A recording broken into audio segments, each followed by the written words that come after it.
Pakistan Tehreek-e-Insaf chief Imran Khan has given a strong reaction to Shah Mahmood Qureshi's arrest again and the arrests of other leaders.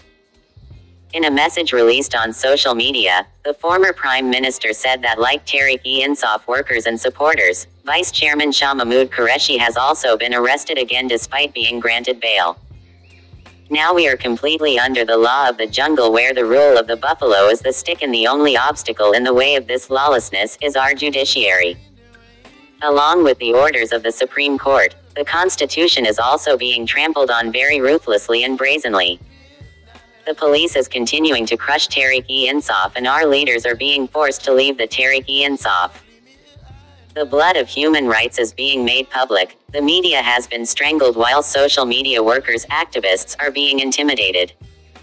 Despite court orders, Imran Riaz is not being produced in court.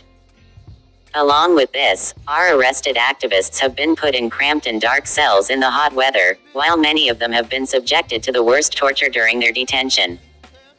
Being in front of this Yazidism means the death of our nation, so I will resist against this Yazidism till my last breath. Earlier, in another statement, Imran Khan said that we had heard about forced marriages in Pakistan, but a new miracle of forced separations has been introduced for Tehreek-e-Insaf.